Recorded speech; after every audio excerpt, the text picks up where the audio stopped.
You know, if I ever try and get my daughter into Doctor Who, I might pitch her on this episode because she loves wolves so much.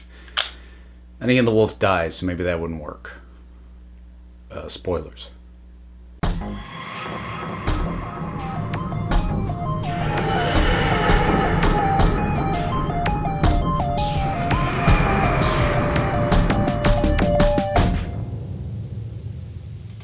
Overdue Doctor Who review. We are up to Tooth and Claw. That's right, it is Queen Victoria and a werewolf, because why not?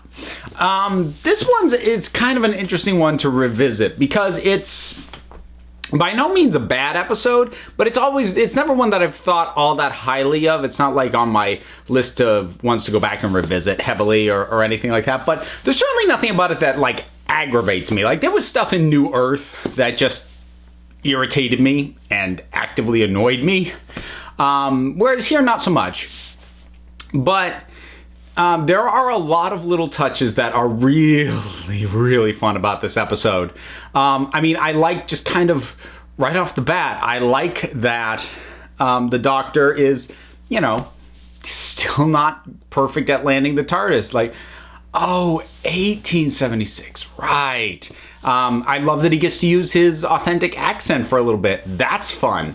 The actress who's playing Queen Victoria, quite good in the role. And actually, she has a lot to do in terms of bringing across that regalness, but also, like, not feeling like a caricature, but at the same time sort of living up to the myth of what Queen Victoria what the image of her is. I think she does a pretty admirable job at that.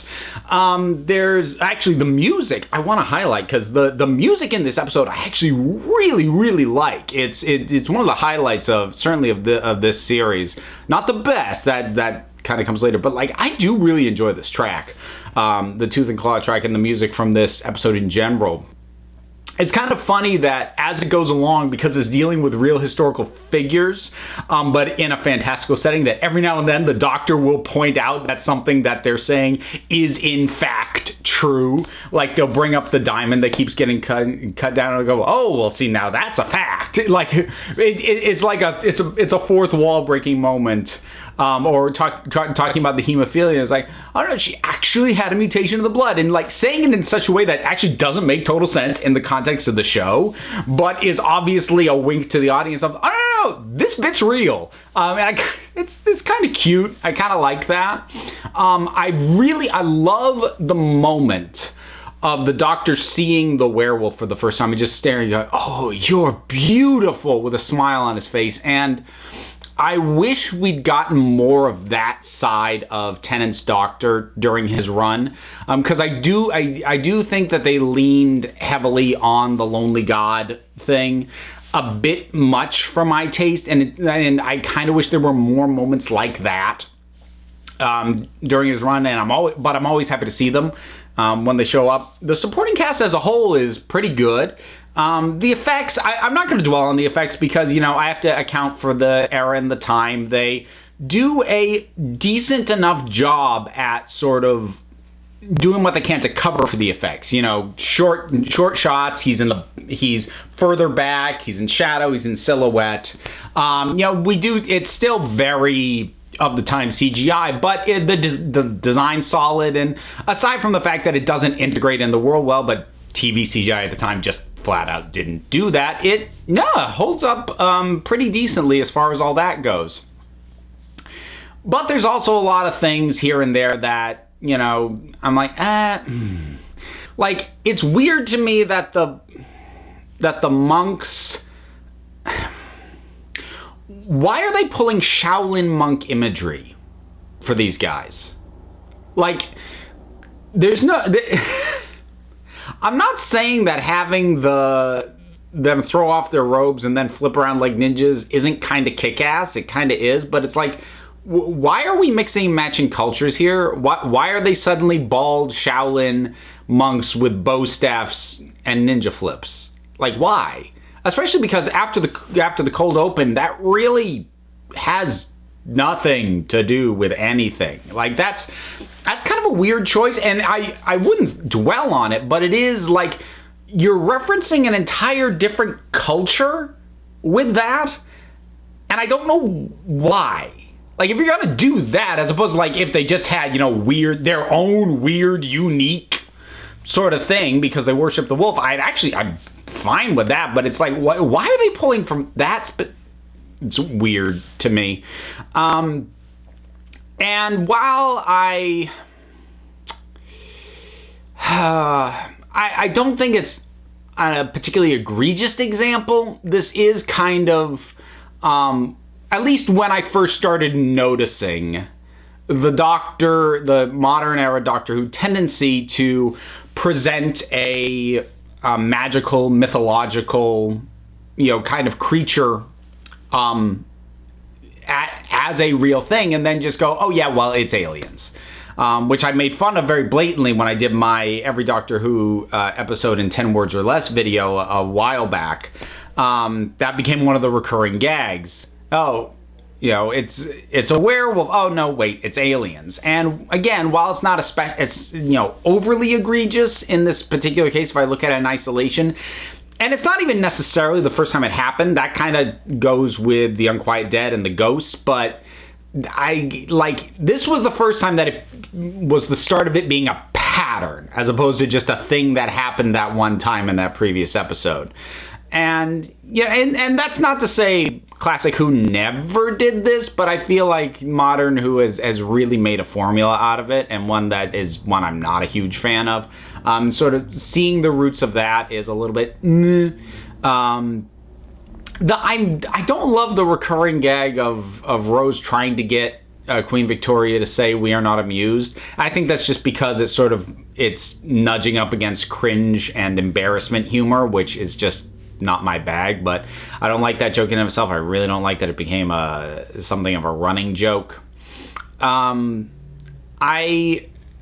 do want to circle back onto Queen Victoria because I really like, especially on a rewatch, that you can see across her performance that her turn on him at the end when she banishes him does not come out of nowhere. You pay attention to her across the episode, like you can see the wheels turning as she's putting things together and like getting the sense of whatever you are about, I don't like it. And I like that whole, and it's a nice sort of turn because early on she's like, oh, yes, stories of monsters, good for the blood. But, so she does like the idea of this stuff as stories. When it starts invading her life and her world, not so much. I also like that she carries a gun and defends herself from a dickhead who just calls her woman. She's the queen and she shot your ass. Ha ha ha ha. But I mean, overall, it's just kind of it's a little bit of a filler episode. Oh, there's a neat callback that I kind of like with the werewolf before he transforms, sort of recognizing in Rose, like, there's a wolf thing going on with you. Like, that was kind of a nice little acknowledgement that I liked. And this sort of early planting of Torchwood, which is, the most substantive thing that this episode does long term. But overall, it does have a filler feel to it, which honestly, most episodes where there's a heavy focus on the monster tend to have a filler feel on it, especially if it's, a setting, a non extraterrestrial or extravagant setting. If it's a very basic setting, but it's like, oh, but there's this monster here, those episodes usually tend to feel like filler. And this one kind of does. It's certainly pleasant enough, and I do enjoy it. And, getting just more of the dynamic between the 10th Doctor and Rose and sort of seeing, the playfulness, the flirtiness of it. And sort of knowing where it goes. And while I don't love that kind of relationship, I can appreciate that they are sort of allowing that chemistry and that rapport to build episode over episode. So, while I don't love where it will later go, I can't say they didn't earn it and didn't put the work in, because they did. You can see it in these early days. They didn't just flip, we're like, oh, and now they're like, oh, whoo. But like, this feels like early days of a relationship, the heavy flirting, we're not officially dating yet, but it's nice to hang out, there's a vibe. They capture that very well. And in terms of a progress, from here to where things go by the end of the series between them, no, it's a good progression. But overall, there are just random oddities and bits of weirdness that don't quite click about this episode, but for the most part, it's solid. And that's just kind of it. I don't think I put this on my best or worst episodes written by Davies. I should have double checked that. Pretty sure I didn't, because this is very much a middle ground. Oh well, no, he didn't write this one. Yeah, dummy. But of course it wasn't on there. But if I were to rank the overall episodes under his tenure, this would come in around the middle, because it's good, it's fun, I enjoy it, and I'm ready for the next one. Again, this is not one that I've gone back and revisited a heck of a lot, aside from just now for this. So, Tooth and Claw. What are your thoughts on it? Whatever they are, drop something down in the comments. Let's talk about it. Whole bunch of stuff you can do, because there's buttons and links and all sorts of stuff. Check out the description. There's a whole list of things down there, including a link to my Patreon. But you know what? You don't want to click on that or any of it. That's okay too, because at the end of the day, folks, you are the council. I just run the meetings. And until next time, this council is adjourned.